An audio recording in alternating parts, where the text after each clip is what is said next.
Àdìgún rìtáyà náà gbóhùn ẹnu. Akọgun nílẹ̀ Ògbómọ̀ṣọ́ ọkọ yèyé ẹlí mi o. Ọmọlé fara lásẹ̀. Ọmọ alápàmọ̀jà ọ̀rọ̀ máa gbólú ọ̀gá ṣe bọ̀. Ọ̀sán lọmọ kákọ́ mọ́ rìn, alẹ́ lọmọ kákọ́ mọ́ yàn. Ọmọ onígbò láfẹ̀láfẹ̀, ọmọ onígbò lẹ́mọ̀lẹ́mọ̀. Ọmọ onígbò àìgbọ́dọ̀ ọjọ́ kejì oṣù kẹwàá. Ní sọjọ́ bí ìrẹ̀ ọdọọdún ní lásán lógúnlógún ọdọọdún ní kàásù lọ́gbọ̀nlọ́gbọ̀n. Àdúpẹ́ bẹ́tì rẹ̀ bá ń já Sọjí àbí Ọ̀jẹ́là ní ń pèrè bàbá bàbá ń bẹ láyé ọmọ ń bẹ láàyè àjọ wà láyé náà ni à ń pèrè ara wa fàlàfíà fún owó àìkú baálé ọ̀rọ̀.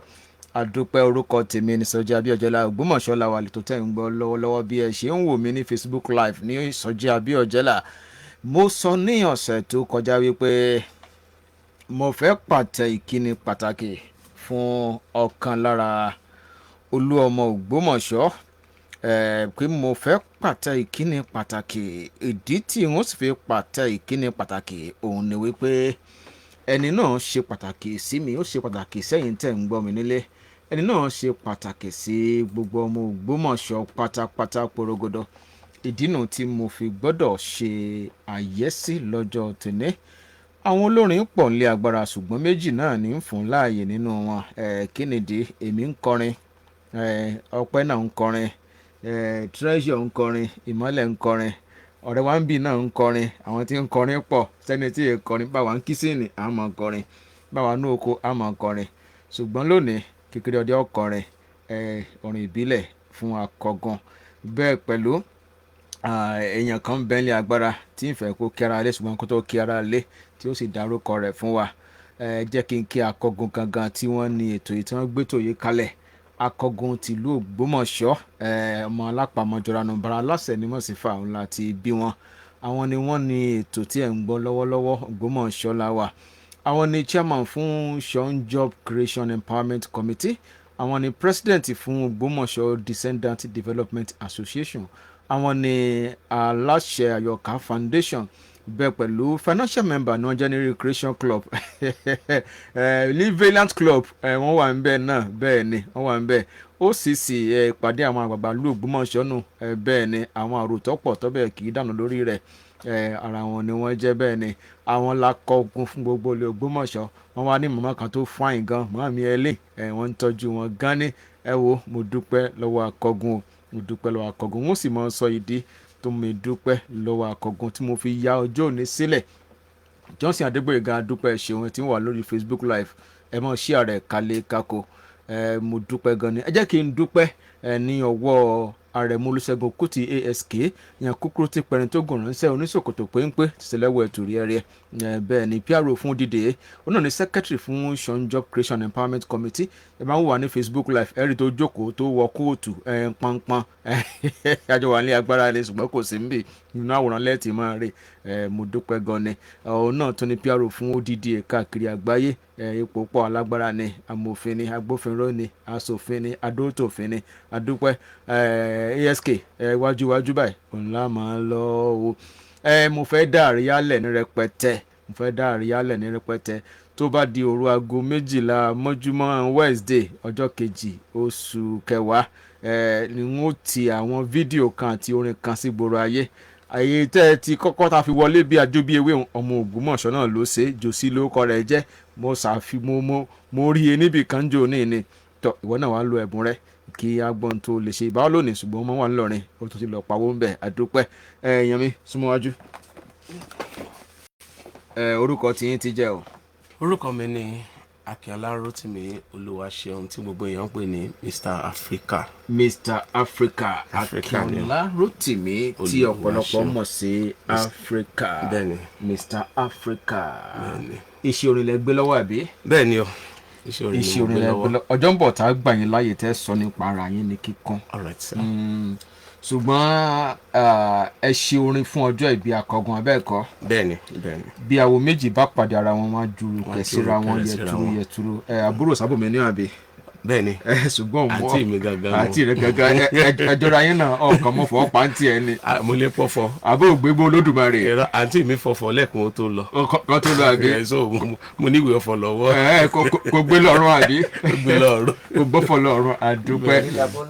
Lílà Bọ́lá àbúrò sábòmí ni èèyàn tó yí mo gbà lálejò ní agbára ṣùgbọ́n àbá ọ̀rọ̀ eré ìtàgé wa àbá rẹ̀ ìlú àti àjálù wa igbó Olódùmarè kọlá bá wa ó ṣorin fún Akọgun àbí. Bẹ́ẹ̀ni. ìgbà wo ni wọ́n ti bẹ̀rẹ̀ sí orin náà. mo ti bẹ̀rẹ̀ ẹ jẹ́ n sọ wípé iṣẹ́ orin mi àtinú ẹ̀jẹ̀ ni. ẹ̀jẹ̀ ni bẹ́ẹ̀ ni.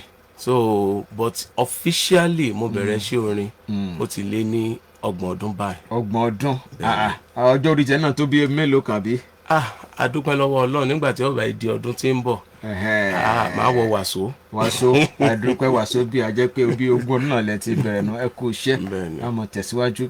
orin tẹ́ ẹ ṣe fún Akọgun n ó lò fún àsìkò díẹ̀ ṣùgbọ́n kí ló mú yín ṣe orin fún Akọgun. ohun tó mú mi ṣe orin fún Akọgun ó pọ̀ nítorí wípé ẹni tí mo jókòó tì ẹni tó jẹ́ olùdarí ètò yìí ó jẹ́ ọ̀rẹ́ mi pàtàkì. àdúpẹ́. àkọ́kọ́ ẹlẹ́ẹ̀kejì ni wípé wọ́n tó jẹ́ olùrànlọ́wọ́ fún mi. ṣé mi gangan. bẹ́ẹ̀ ni o no kì í ṣẹ̀yìn Abíọ́jẹ́lá ni mo ń sọ̀rọ̀ nípa rẹ̀. Abíọ́jẹ́lá ni mo ń sọ̀rọ̀ nípa rẹ̀. ẹni tí n bá ṣe fún yín Akọgun ló rán mi o. so torí náà tí mo bá ṣerú nǹkan bẹ́ẹ̀ yẹn fún ẹni tí ó ń ran olùrànlọ́wọ́ mi lọ́wọ́ ìlérò wípé ìyẹn ti pọ̀ jù. tẹ́ ẹ bá ṣe irú ẹ̀ fún ẹni tó ń ran olùrànlọ́wọ́ yín lọ́wọ́ kò tí ì pọ̀ jù rárá. kò tí ì pọ̀ jù ẹ̀yin tẹ́ wà nílé mo fẹ́ lo ìṣẹ́jú 5 kó tó di wípé a wà kan lu ètò àti kan lètò ṣùgbọ́n ẹ ti ẹ̀ gbọ́ orin ọ̀hún ganan.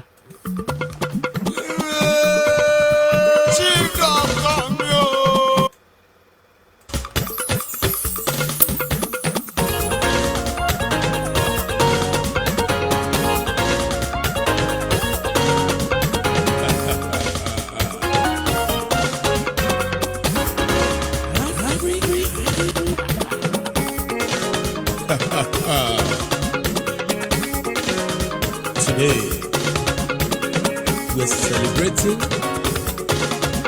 a wonderful man, High Chief Dr.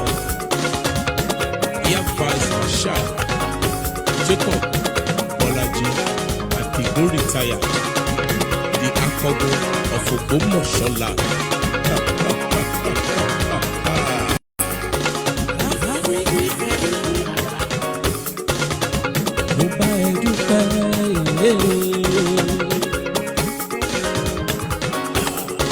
Oríjọ́ ọ̀pẹ láyé nínú àlàáfíà Abọ́lájí ní Adigun kú oríire. Every 2nd of October lọ́jọ́ tàbí ọkọ̀ chief mrs ẹni Adigun. Ọjọ́ tàbí mi ó ṣe pàtàkì gan-an ọjọ́ tàbí ẹ̀sà Jacob ọjọ́ olóògùn ní Akọgun ẹkú ọdún ẹkú ìyẹ̀dúró ọ̀pọ̀ ayàwó òní yàtọ̀. Akọgun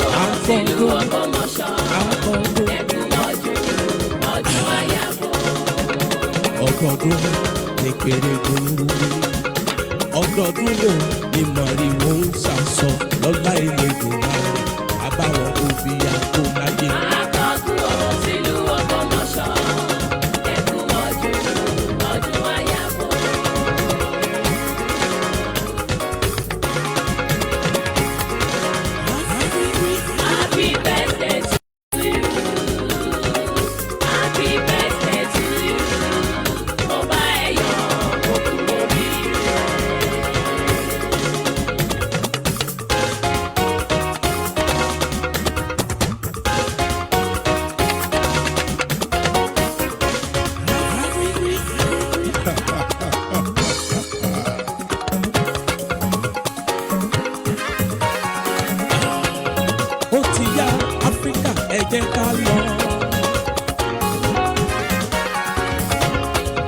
lámìrè ìlú Ògbómọ̀ṣọ́ Ògbómọ̀ṣọ́ àjèjì ìlú ìṣẹ̀ǹbáyé. èrò bá mi kí ọba wa Gándì Ṣọ̀ún Ògbómọ̀ṣọ́ ògùnmọ̀ gẹ̀gẹ̀ lágbè pamẹ́pamẹ́ gbogbo kan ló ti bá. wọ́n ní báwọn kí alága wọn ò ní kú ò ní mú ò ní ká gbogbo sọ́dún.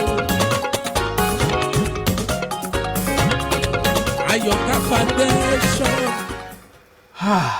Màmá níbí náà àwọn kan ti jójójójó nílé wọ́n fẹsẹ̀ rájò àdúpẹ́ inú mi dùn nígbà tí èèyàn mi ní pé ìgbà tó lọ́wọ́ tiẹ̀ wá ṣe láṣẹ pé ọjọ́ òun bó mo wà náà mo wà lójú ilé Akọgun gangan lókè ààfin. bẹ́ẹ̀ni ní kọ́ bá wọlé. bẹ́ẹ̀ni lọ́jọ́ kọ́ mi. lọ́jọ́ mi ti lé registrar Federal Police Ayédèbọ̀ bá kọ́ bá wọlé ta lè lé wọn èmi ní o mo fẹ́ ṣe orin fún Akọgun o mo ní ojúwájú ilé Akọgun náà ni mo mọ̀ wà lọ́wọ́lọ́wọ́ ẹ̀mí ní ń lù ọ́ o. Style wo ni wọ́n máa kọ? Torí náà la ṣe ń pè mí ní Africa Afrobeat afro ni mò ń kọ kò sí style tí mi lè kọ but afro ó ní mo yàn láàyò jù torí mo fẹ́ràn rẹ̀ gan. ṣùgbọ́n eléyìí safro. jùjú lè yí. jùjú gidi tó gbẹ tó jiná. Àyànbáyọ̀ lolúlu sí àbí. Bọ́dà mi nù èmi àti ẹ̀ ní. àdúpẹ́ ẹ̀yin tẹ̀ ń wà ní Facebook àdúpẹ́ ṣe. tí n bá ti mú microphone báyìí Àyànbáyọ̀ ó mú gángan ni. yóò mú ọ̀pá lò. dán nìyẹn. àdúpẹ́ ẹ bá ń kọ afro kí n tó gbé kíkiri wọlé. ọlọ́jọ́ ìbí o ẹ̀mí rẹ̀ àṣepúpọ̀ rẹ̀ nílé ayé. àṣẹ. As you celebrate your birthday, may God give you with peace and happiness on this unique day that you celebrate. Mo bá ẹ yọ̀, mo bá ẹ dúpẹ́ ọlọ́jọ́ ìbí. Mo bá ẹ yọ̀, mo bá ẹ dúpẹ́ ọlọ́jọ́ ìbí. Ìkórè lọ́wọ́. Ó tó bá náà. Ṣé kèsì sí àwọn Lágbájá Fẹlá Aníkúlápó náà? Lágbájá ni bàbá mi. Okay. Lágbájá ni as a mentor. Bẹ́ẹ̀ àwọn ni mentor mi, àwọn náà ni role model mi. Kí ló dé ẹ súnmọ́ bí ẹ̀yin náà gbàgà súnmọ́ bí kámẹ́rà bá ń gbé kékeré ọdẹ o bá ń kíyèsí kíní o kọ́ mọ́ lọ kí sí amadu sí àdúrà nínú studio Ọlálẹyẹ Samuel mo kí David Ọláníran Olúbùnmi Babárìnlọ ìyá mi ní Mountain of Fire mo kí ẹ ṣe Àyànwó Adérìntọ́ mo kí yín Àyàngbádé Ọpẹ́yẹmí ẹ ṣe àjọ àbí náà ni Jọ́sí Adégbóyèga ẹ ṣe kékeré ọdẹ alápàmọ́jọra laniaka ọmọ agbolo kasẹ̀bọ Jacob Bọ́lájí. Adúpẹ́ Abọ́lájí bọ́bá tún dàmọ́dún bá ríra wa òun rere láàjọ mọ́ ṣe bá dàmọ́dún bá ríra wa òun rere láàjọ mọ́ ṣe bọ́bá tún dàmọ́dún bá ríra wa òun rere láàjọ mọ́ ṣe ìyàmí òun rere láàjọ mọ́ ṣe òun rere láàjọ mọ́ ṣe Àdìgún òun rere láàjọ mọ́ ṣe òun rere láàjọ mọ́ ṣe. Bọ́lájí ohun rere láàjọ mọ́ ṣe. Ohun rere láàjọ mọ́ ṣe. Akọgun ohun rere láàjọ mọ́ ṣe. Ohun rere láàjọ mọ́ ṣe. Láwòye ohun rere láàjọ mọ́ ṣe. Ohun rere láàjọ mọ́ ṣe. Bọ́bá tó dàmọ́dún bá ríra wa. Ohun rere láàjọ mọ́ ṣe. Adúpẹ́ Aníyìkáyé bí ọba Elédùmarè ọba tó dá gbogbo wa Jacob Abọ́lájí Àdìgún ọmọ wọn nílé bara aláṣẹ ní mọ́sífà Ògbómọ̀ṣọ́ nílé àwọn bàbá rẹ̀ Aníyìkáyé bí ọba Elédùmarè ọba nílá ọba tó dá gbogbo wa bàbá ọlọ́jọ́ bí bọ́bá tún dàmọ́dún kájọ wà káṣíjọ ọ̀ndìtú lọ́jọ́ bí wọn. Abọ́lájí ti ń joyè ọjọ́ kejì oṣù kẹwàá láti kékeré labọ́lájí ti ń joyè èébọ̀ ẹkú àjọ̀dún ẹkú bíbíire Abọ́lájí Aníyìkáyé bí ọba Elédùmarè ọba Akọgun tí gbogbo lè Ògbómọ̀ṣọ́ ọláàrẹ wa dòdò ń sàn rere lérí gbogbo wa Aníyìkáyé bí ọba Elédùmarè ààrẹ ó dìde inú. òótọ́ ni bẹ́ẹ̀ náà ni Abọ́lájí ni Akọgun gbogbo Ògbómọ̀ṣọ́ nílé ní lóko lódò lẹ́yìn ọ̀hún ló tún jẹ́ ọ̀rẹ́ ọba wa Gandhi Afọlábí Ọláoyè tí jẹ́ ọlọ́wọ́ tó gẹ́gẹ́ apáṣá àbára lómúlómú ọmọ àgbà lóye bíi ti ọ̀gẹ̀dẹ̀ òótọ́ ni bẹ́ẹ̀ ni láyé ogun wẹ̀ǹdé igi jẹ́gẹ́dẹ́ ayọ̀ni sárin sára àrí àti bíi takìtì ìsóyè dòdò fọ̀rọ̀ gbogbo sàgbámọ́ra agúnlófì bí ó bí ó kò gbágbá mẹ́kọ̀mẹ́kọ̀ asọba bíi mọ̀jẹ́ sí bí lẹ́sẹ̀ èyí gbalẹ̀ arígi dúdú sàlejò dọ́ba ògbégbá jùnú faramọ́ra bàbá yín ní arábùgbé ní ẹgbà ògbéni òótọ́ ni láyé ogun wẹ̀ǹdé igi jẹ́gẹ́dẹ́ ayọ̀ni sára sọ́mọ àjànàkú mu tábà hirimu ilé àwọn ògbàun ọ̀dẹ̀dẹ̀ àwọn ògbólójó kò sí olóla tí kò gbé òótọ́ ni bẹ́ẹ̀ náà ni àwọn ti kékeré àwọn kan pọ́ sí ara rẹ̀ èèlẹ̀ o ṣe mo dúpẹ́ Ọláoyè tí jẹ́ òrùmọ gẹ́gẹ́ bá gbọ́ sùn wá fi lóòótọ́ ni bẹ́ẹ̀ náà ni Abọ́lájí Àdìgún olódòdó bọ́ bá tún di lámọ́dún kátọ́jọ́ mọ́ wà káṣítọ́ tó máa bẹ́ orí ó jẹ́ àjẹfà ìkúdẹ́gbẹ̀rẹ̀ mo dúpẹ́ o ṣeun Abọ́lájí bí bá ń gbalẹ̀ àwọn bàbá rẹ̀ wọn mo dúpẹ́ Abọ́lájí ọmọ alápá àmọ́jọ ra ọmọ onígbò lẹ́mọ́lẹ́mọ́ ọmọ onígbò lẹ́mọ́lẹ́mọ́ ẹ̀yin lọ́mọ bínú gbọ́ lẹ́mọ́ ọmọ akélejò ó jẹ́ ẹ̀yin lọ́mọ bíjò bá jẹ́mọ́ méjò òun á sì mọ́ jáfe ọmọ kánìyìn abaratẹ́rẹ́ ọmọ nìkan kó ló sùn wọn lẹ́jọ́ òun dígbò mọ́ fún bí erin ọmọ ìní ẹjọ́ nìyẹn ọmọ ìdí aṣọ eléyìí tó tó lóòde ọ̀kẹ́ wa ń jọ sí Abọ́lájí Aníyìká ibi ọbẹ̀ Elédùmarè ọba tó dá gbogbo wa ọlá tó ní òní tán ọlá rẹ̀ òní run ìwọ náà oṣù ọlọ́run ọba mi Èdùmàrè òní jẹ́ ọwọ́ lọ́sàn-án gan ọba mi àgbà tó fi hàn fáráyé rí ọlọ́run ọba òní jẹ́ ọwọ́ lọ́sàn-án gan owó òní rí ọsá ọmọ òní sánlé rẹ̀ Abọ́lájí ikú èsì òní pa ó títí ayé lọ́mọ wà lọ́mọ bẹ ìgbà tó bá tún di níwòye àmọ́dún gbogbo pátákà mọ́ fa ìfúdẹ́gbẹ̀rẹ̀ àti ìwé tọmọta ìgbẹ̀rẹ̀ tí parí àwọn wà abẹ̀bẹ̀ ṣeré ẹgbẹ̀rin abẹ́ ògbẹ̀rin Abọ́lájí ọdọọdún làrórógbó Àdìgún ọdọọdún làrórógbó ọdọ àbọ̀bà tó dàmọ́dún ò kárìíra wa ọdọọdún làrórógbó ọba dàmọ́dún ò kárìíra wa ọdọọdún làrórógbó.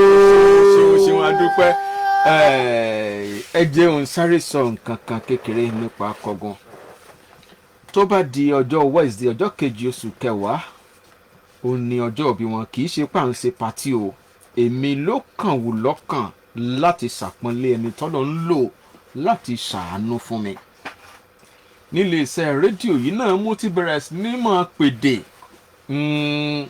àwọn kan láwọn ti 20 years on radio èmi ò ṣe 20 years on radio èmi yìí parọ́ Parrot FM mo ti bẹ̀rẹ̀ èmi yìí parọ́ àwòrán láyé mi bẹ̀rẹ̀ ìjìnlẹ̀ mo fi tẹ̀lé mo ń bá ọ̀gá mi Kùkúlájà ṣe àrà ọ̀tọ̀ ọjọ́ náà lọ Akọgun wá ṣe ètò kan ní Parrot lára ọ̀tọ̀ ọjọ́ òun ni mo rí wọn pẹ̀lú àwọn ọmọ ẹgbẹ́ ODD bọ́n ṣe jáde mo tẹ̀lé wọn mo dọ̀bálẹ̀ mo ní ìwé àpilẹ̀kọ kan tó lè ran ẹgbẹ́ yín lọ́wọ́ wọ́n sì ní kí n rí PRO àwọn àwa àti PRO sì jọ sọ lẹ́yìn ìgbà tó pẹ́ díẹ̀ Ọlọ́run ní kó bọ́ sí i ṣé wàá rí bí bọ́sì tó bọ́ sí i mo dúpẹ́ lọ́wọ́ Ọlọ́run n ò ní sọ̀rọ̀ jù ṣùgbọ́n ètò yìí lọ́lọ́run lò láti fi mí hàn kọjá Ògbómọ̀ṣọ́ tá a wà bẹ́ẹ̀ ni ètò yìí lọ́ba òkè lò láti fi mí hàn kọjá ìlú Ògbómọ̀ṣọ́ kọjá Nàìjíríà èmi àtẹnìkan bàbá Ọláníyì ọmọ ilé ààrẹ àgọyè yíọlá wọ́n bá mi sọ̀rọ̀ lóru ọ̀gànjọ́ aago 9 tiwọn láago 1 òru tiwa a jọ sọ̀rọ̀ láago 9 tiwọn tọ́jú aago 2 tiwa ohun tá a wá sọ ni pé tí ò bá sí AVM Dr. Jacob Bọ́lájí Àdìgún àwọn tó wà lọ́hùn tá a jọ ń sọ̀rọ̀ ò ní mọ̀ mí bàbá ní bẹ́ẹ̀ ni ó yẹ kó mọ̀ dúpẹ́ ìdínú bọ́lọ́hùn ṣe fi sí mi lọ́kàn ló fi sí Áfíríkà lọ́kàn ló fi sí gbogbo wa lọ́kàn pé a gbọ́dọ̀ mọ iye Akọgun ọjọ́ Wednesday ọjọ́ kejì oṣù kẹwàá lọ́jọ́ òbí wọn ṣùgbọ́n ìfẹ́ kó bọ́ ẹ̀yìn kí n tó dúpẹ́ lọ́wọ́ Akọgun. Akọgun mú mi bí ọmọ Akọgun sọ fún mi pé Sọjí o lè wọlé yìí ní àsìkò tó bá wù ọ́ mo dúpẹ́ wọ́n ní o nílò alárinà láti rí mi bẹ́ẹ̀ ló sì ṣe rí lóòótọ́ bí wọ́n ṣe sọ ṣùgbọ́n èmi náà gbọ́dọ̀ mọ̀ ṣe bí ọmọ Yorùbá kí n mọ̀ tẹ̀lẹ̀ girigiri kí lè wọ́n bá jì mọ́ mi lẹ́sẹ̀ mo dúpẹ́ Akọgun mo dúpẹ́ Akọgun. À ń ya fídíò orin tí Áfíríkà ṣe à ń yà lọ́wọ́lọ́wọ́ àwa ti kó studio àtúngbà location lọ ilẹ̀ ṣú ilẹ̀ òṣù tó bá ti di àárọ̀ kùtùkùtù ọjọ́ Wednesday orin wọn jáde sígboro tẹ́ ẹ bá ń gbọ́ Parrot láti ìlú òyìnbó ààrẹ Osna president ọmọọba Akin Ọládélé David wọ́n ti ń kí Akọgun ẹ̀ tún gbọ́ láago 8 lálẹ́ yìí nítorí pé Akọgun ṣe pàtàkì sí gbogbo ọmọ bíbí ilẹ̀ Ògbómọ̀ṣọ́ Áfíríkà. Súnmọ́wájú kí n tó sí ojú òpó sílẹ̀, ǹjẹ́ o ní nǹkan kan tó bá ara lè sọ nípa ara rẹ̀? Ó ti kì fún wa, àwa náà kì fún èyí tá à ń ṣe yìí. Ohun tí mo ní láti bá ara lè sọ nípa ara mi ni wípé Rótìbí Akíọlá òní mi ní tòótọ́. Christians ni ọ́. Christians ni mí. Orin ni iṣẹ́ mi. Lọ yàn láàyò. Ni mo yàn láàyò. Mo dẹ̀. Ó ń kọrin lójú agbo. À ń kọrin lójú agbo. Ó ń kọrin chọ́ọ̀chì. Mo ń kọrin ní chọ́ọ̀chì. So ibi tí àwọn ènìyàn bá ti nílò ìrànlọ́wọ́ kàn sí ọ, kí wọ́n kàn sí mi. Kì í ṣe wọ́n á béèrè owó wípé ìrànlọ́wọ́ wípé wá gbé wa lárugẹ. Wá gbé wa lárugẹ o. A fẹ́ nǹkan báyìí, a fẹ́ kó ṣe nǹkan báyìí nítọ̀lọ̀ olóore. O tún jẹ́ studio engineer àbí? Bẹ́ẹ̀ni. Studio ló ti ṣiṣẹ́ yìí. Studio mi mo ti ìwọ ṣiṣẹ́. ló kọrin, ìwọ ló produce, Bẹ́ẹ̀ni. ìwọ ló play keyboard, Bẹ́ẹ̀ni. ìwọ ló engineer. Gbogbo strings yẹn mi ni mo ṣe. Gbogbo guitar ìwọ ni. Pátápátá ìyàwó mi ló ṣe backup. Gbogbo set drum yẹn ìwọ ló lù. Èmi ni mo lù. Nílùú Ògbómọ̀ṣọ́ ìkànnà. Èmi àti Àyànbáyọ̀ nìkan la ṣiṣẹ́ yìí àti ìyàwó mi. Àti ìyàwó. Bẹ́ẹ̀ni. Èmi náà sì mú mọ́ràn wálé kọ̀ọ̀kan. Bẹ́ẹ̀ni òótọ́ ni àjọ wa studio ni. Àti Tósìn àṣà ìṣoṣù wa ọpẹ́lọpẹ́ anointing. Àdúpẹ́ lọ́wọ́ Ọlọ́run. Wọ́n jẹ́ èèyàn tó ṣe pàtàkì púpọ̀ jù. Ẹ̀yin náà mọ̀ wípé ó tẹ̀ mí díẹ̀. Bẹ́ẹ̀ni. Mo gbìyànjú ni. Even voice mi gan mi ò tí ì regain ẹ̀. Bẹ́ẹ̀ni. Ẹ̀rọ tí mo sọ fún yín pé mo lọ ra ọ̀gẹ̀dẹ̀ àgbagbà àti Atari kí n fi jó voice kí n lè fi kọrin. Atari àwọn àgbà. So mo manage ni wípé mo dúpẹ́ lọ́wọ́ Ọlọ́run torí pé èèyàn tó ṣe pàtàkì Akọgun jẹ́. Kékeré ọdẹ kí ló lè sọ nípa Akọgun kí tó ṣojú òpó lẹ̀? Olúwa ó ṣeun. Àdúpẹ́. Èmi náà yin Ọlọ́run fún oore ọ̀fẹ́ àti àánú lórí ayé bàbá Akọgun. Wọ́n ṣe gudugudu méje yàyà mẹ́fà látìgbà tí mi náà ti ń kọrin ọdẹ yìí wọn ò ra kẹ̀kẹ́ fún mi rí. Níjọ́ tí Akọgun gba oyè dókítọ̀ bẹ́ẹ̀ ni Alhaji Opo Salau ìyẹn fún mi ní màsín. Ó gbẹnu sí ọ létí ìfì máa ṣe wọn lórí. Ìjọ àkọ́kọ́ ó dà tí ó bá jẹ́ pé ọ̀pọ̀ èèyàn tó pọ̀ ẹ̀bùn ńláńlá méjì ní bàgbàjọ náà. Torí títí rò ní Alhaji ti ń wá mi kí ń pe nọ́mbà mi pé òun fẹ́ sínú ṣùgbọ́n àwọn èèyàn fún un láyé ìjọ náà. Mo yin Ọlọ́run pé ìrìn àjò mi àti bàbá ọba ara wọn nípasẹ̀ Akọgun ni. Mo sì gbàdúrà pẹ̀lú àṣẹ Ọlọ́run ibi tọ́lọ́run tó mọ́ Ọlọ́run ìdíbẹ̀ kì í tán nínú àlàáfíà pípé nínú ẹ̀mẹ́gùn Ọlọ́run yóò mú wọn débẹ̀. Àdúpẹ́. Ìlọsíwájú Ògbómọ̀ṣọ́ tí wọ́n sì ń fẹ́ pẹ̀lú àṣẹ Ọlọ́run wọ́n ti lákọọ́lẹ̀ àkọọ́lẹ̀ ire wọn ò ní parẹ́ àgbà lọ́wọ́ Ọlọ́run. Ẹ ṣeun Kẹ́hìndé ìṣẹ́jú mẹ́ta mi tó gbà wọ́n gbà padà. Ẹ̀yin ará ilé ẹ pè 08061998459 08061998459. Kí lè gan tiẹ̀ mọ̀ nípa Akọgun? Eléyìí fúláṣì mi wọn mọ̀ ní fi ayé rẹ̀ fúláṣì ẹ̀. Hello. Ẹ̀lẹ́kalẹ́. Ẹ kalẹ̀ orúkọ yín o. Doyin nígbà látàrí yín bẹ́lá nílùú Ògbómọ̀ṣọ́. Ẹ mọ̀ ṣé wọn. Ẹ kú jẹ́ kò ní lẹ́yìn lórúkọ Jésù. Ẹ ṣé wọn. Àti bàbá Akọgun. Ẹ̀mí wọn gùn. Àṣẹ wà. Àlàáfíà àwọn òbí wọn lù yípa ayé wọn o. Àwọn ọ̀dọ́ wọn mọ ẹgbà tẹ́ ẹ ṣe ìgbòsọ̀ la wà. Láàmú wọn láti ń gbúrò wọn sí dáadáa. Ẹ dúpẹ́. Wọ́n rántí àwọn ọmọ àti rere o. Ọlọ́run rántí gbogbo wa ṣe o. Àti Doyin kọ́ rántí àwa. Wọ́n mú kólóbù wá párọ̀tì lọ́la. Òun gbó kékeré bí agbó lọ́jẹ̀. Hello. Ẹ ṣe mọ́ mi. Kò lé ara. Àmì o. Àmì o. Àdúpẹ́. Gbogbo wọn tó wù sí Ọlọ́run mú ẹ débẹ̀. Lágbára Ọlọ́run kò ní sí yọ. Àǹfààní tó bá yẹ kí wọ́n ṣe fún olóògùn ọ̀sán Ọlọ́run fún lágbára tó tí wọ́n fi ṣe fún wa. Ọlọ́run gbà pé wọ́n ti dà fún ẹ̀yin tẹ́ ẹ ṣètò náà yóò dà fún yín. Ẹ pé ètò kò ní bàjẹ́. Àmín. Hello. Ẹ kálẹ̀ bá mi. Àkọ́dé ló ń sọ̀rọ̀ láti ìpínlẹ̀ Ògbómọ̀ṣọ́. Ẹ ṣeun.